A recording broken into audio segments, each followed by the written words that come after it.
Hello. This little piece is called The Citizen Reader.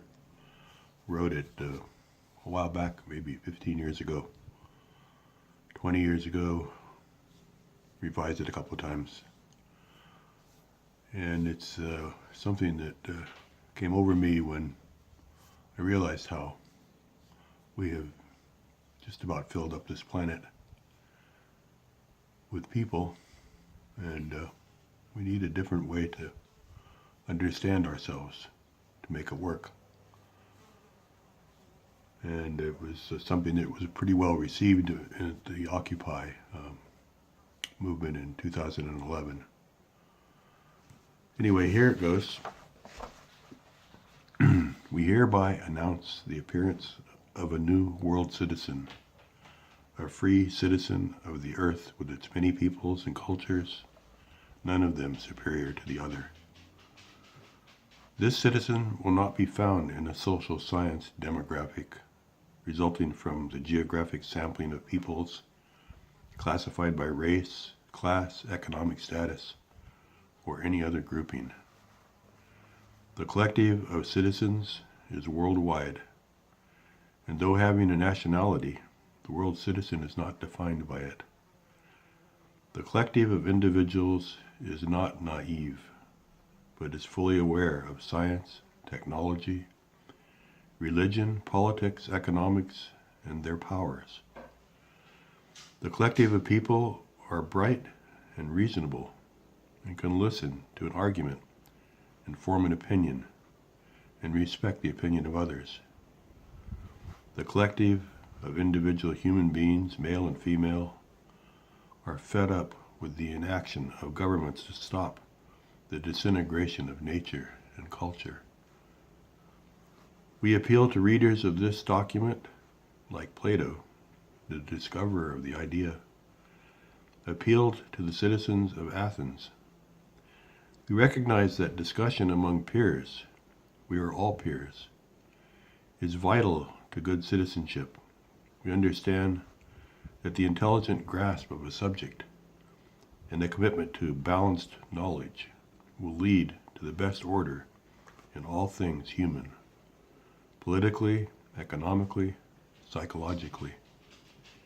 We know our natural rights. We do not want to stick our heads in the sand and let others do the leading for us, or lack of leading. In the New World Order, the hierarchies of culture, class, economics, education, profession, religion are things of the past. Our common situation, small world, requires an immediate recognition of the knowledge of our shared existence. And knowledge means taking a stand. Some things that we know are beyond argument because they define us. For example, the world citizen stands for equality of all human beings worldwide, under the law, freedom of expression, no matter how idiosyncratic, the right to justice, finding a dignified place, in a free society, and the quest for a decent life. The 18th century Enlightenment giants had this feature right about our human nature. Liberty is the breath of life. The world citizen of whatever natural, existing country surrenders his/her privileged position within the established hierarchical realm of wealth or status as it may be, and accepts the re-established horizontal realm of mutually dependent, pluralistic cultures and people.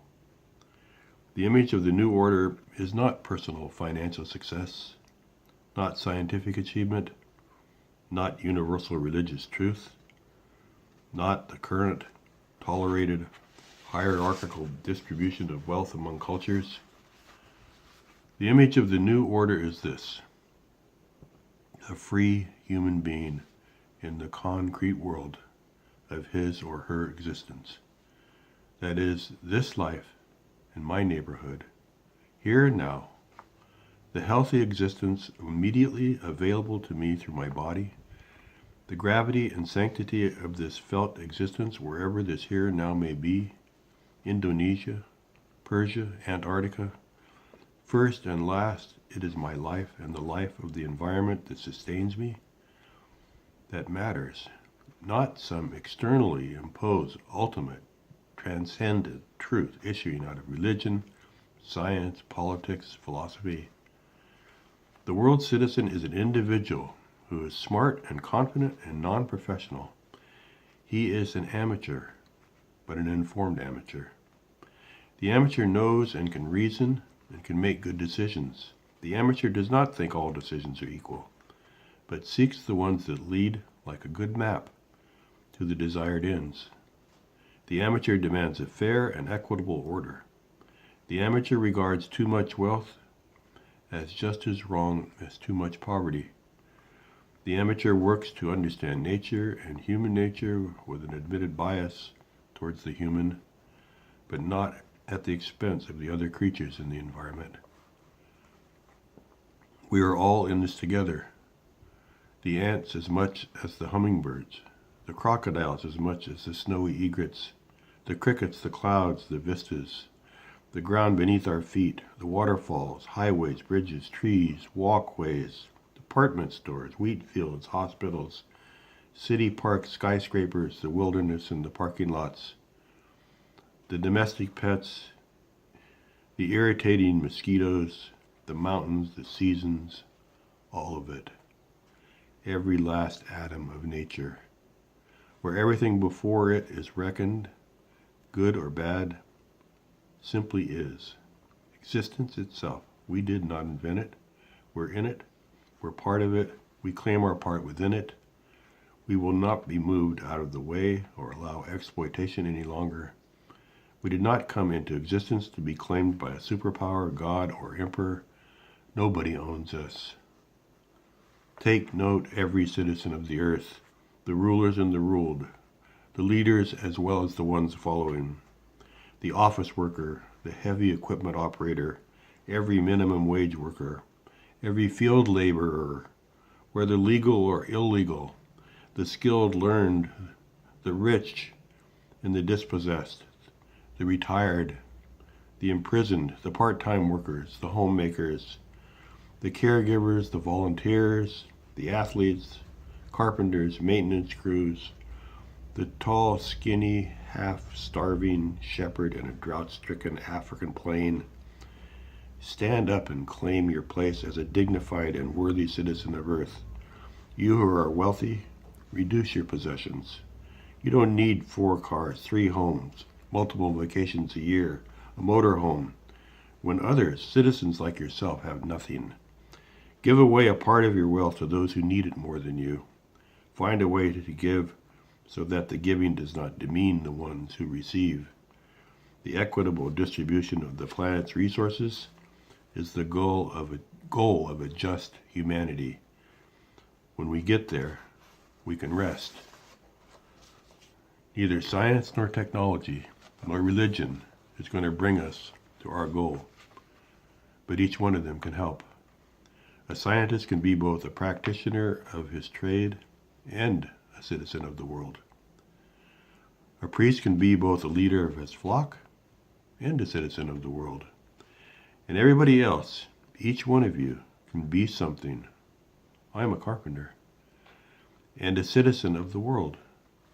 It is not as scientists or engineers or professors of philosophy that we demand justice and peace in life, but as citizens of the world with natural rights and with brains to know these rights and free speech to claim them as our due. What made us what we are? Not God, not evolution, not technology, though these things contributed.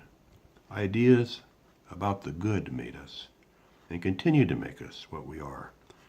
Ideas, as Plato says, are the most powerful things on earth. Where do they come from? Well, not from the eternal, as Plato asserted, whether he meant it or not. But as we now know, ideas come from our brains. And since nature made our brains, our ideas must be natural, just as genes are natural. But evolution, as we are learning, doesn't give a damn whether we, as a species, make it or not. However, we give a damn. We, as citizens of the world, want to do what we can to make our world habitable and to make our lives worth living. Science itself isn't going to get us there. All science can do is put the truth in front of our noses. Religion isn't going to get us there.